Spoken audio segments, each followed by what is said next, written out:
There was nothing for me better than Halloween. When I understood that concept, I mean, mom and dad, we could just go to people's homes, say two words, trick, treat, and then they're going to give me the one thing that I longed for. Not money for UNICEF, but candy. Candy. They're going to give me candy. I dream about it. And And I then could it was stay up late. right. It was the greatest thing ever until, yeah, but the candy could be poisoned. Do you remember hearing that? Both of you? Do you Oh remember yeah. hearing that? Oh yeah. Poison and Oh, razor blades. so And right, the right, needles. right, and Yeah. and so it made us paranoid. It was horrible, right? So let's talk about who is responsible for that. Ryan Clark O'Brien. The year was 1974. Harris County in Texas. It's outside of Houston. This guy's with his wife and his two children. He seemingly seemed like a normal fella, an optician, a deacon at his church. His financial situation was problematic. He was kind of dire. So he was about $100,000 in debt at the time. Okay, there's your motive, Matt, right?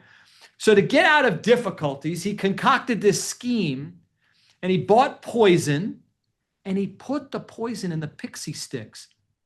He bought a life insurance policy for 30 grand for each of his children.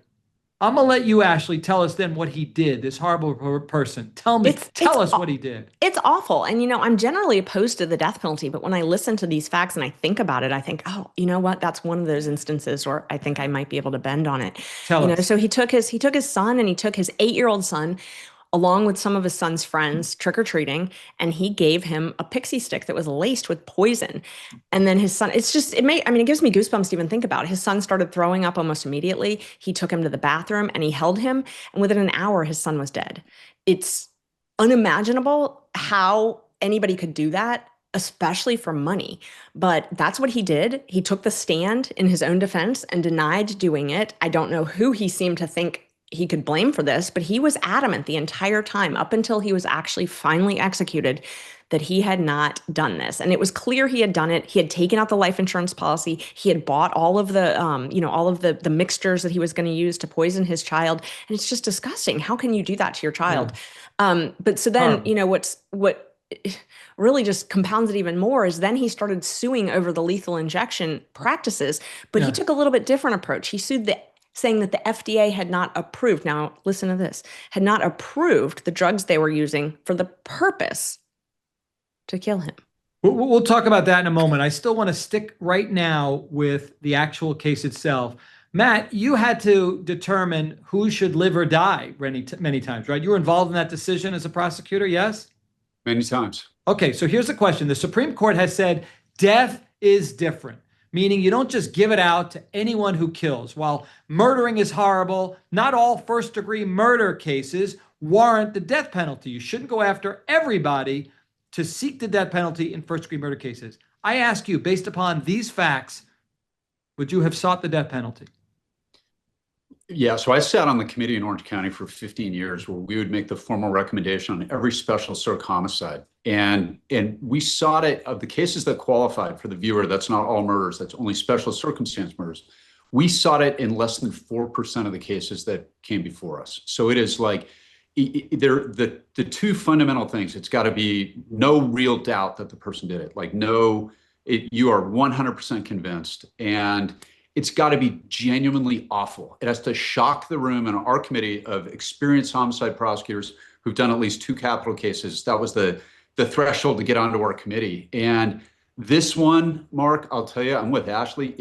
There's nothing ameliorating or mitigating about this at all that I was able to read. This is one where this is the worst, the freaking worst. And one of the things, I think that by sitting in the bathroom with his son, he knew what he had done. He knew his son was dying. He knew exactly what the poison was. And he sat there holding him instead of taking him to an emergency room, watching his son die. This guy has no soul. I hate to say this, guys, but this is one that not only would we have sought it in a heartbeat, Mark.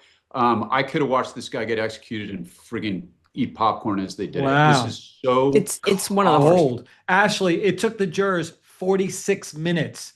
I mean, separate the time that it takes to pick a 4-person, bathroom breaks and eating lunch. Right. That's it. This was a slam dunk, right? Right. They probably took one vote. I mean, seriously, 45 minutes, 47 minutes, that's one vote, like you said. I mean, the time to order the pizza on the government's dime, the time to vote on a 4-person, everybody used the one bathroom, all 12 jurors. I mean, they literally had no discussion on this. And I'm not surprised. I mean, you take killing a child in and of itself is one of the worst things that can happen. But having a parent kill their child when they have that responsibility, that is just, I mean, that is someone that just doesn't deserve to live.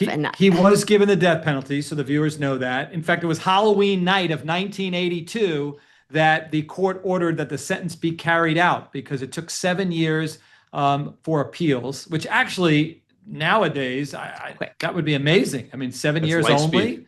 Right? Yeah, it really is. It took really 10 years to put him to death. March 31st, 1984. 10 years. That's not bad. People are around to watch that. It's not 20, 30 years later.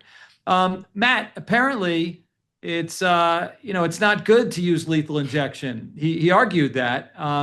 Ashley talked about it earlier. What were your thoughts upon on his defense team for raising that issue? And what was the specific issue? Well, the appellate lawyers on that, as we know, their job is to basically throw everything they can at the process and to try their hardest, as desperate as it may sound, to get to delay the execution, to put it off, and that's been very successful in our federal system. Kind of outlandish claims. I mean, not whether that's outlandish or not, I don't know, but it is kind of ironic, right? It's like it's not FDA approved to kill people. But there's been a lot of success with those drugs and the pushback. The death penalty is very, very emotional. I'm very conservative on it. I've personally done 8 of them. So I've put people on death row in California, but you have to be very, very selective, and there can be truly no doubt that the person did it. So it's part of the process here in the Ninth Circuit. Mark, I'm sure it wouldn't surprise you to learn we see even crazier claims than that.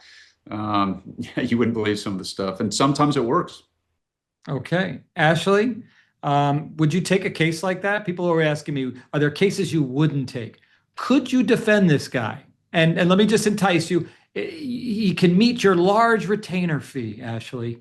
Are you taking this case? It's not that on death penalty cases. And I've handled death penalty cases, and I've represented people that are accused of doing and have done really awful things. Me too. I'm against the death penalty generally. This is one of those cases that would probably keep me up at night, but I do firmly believe that everybody's entitled to a constitutional defense.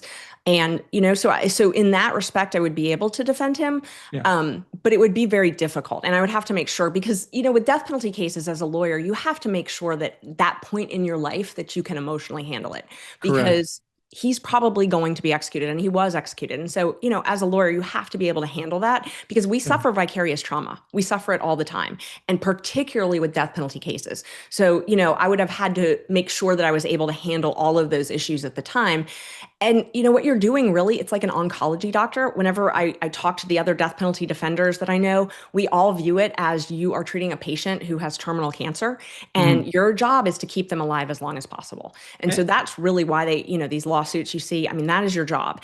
And a lot of times I don't want to be an oncology doctor. It is depressing. And so you have to make sure as a lawyer that you can handle that level of trauma. And what bothered me the most? Is I'd have to look through the discovery. I'd have to learn in detail what he did to his precious child. I'd have to think about how quickly the child died versus not. Now, why does that matter? It wouldn't in the guilt phase, but it would matter in the penalty phase. Did the child suffer? What did the child go through?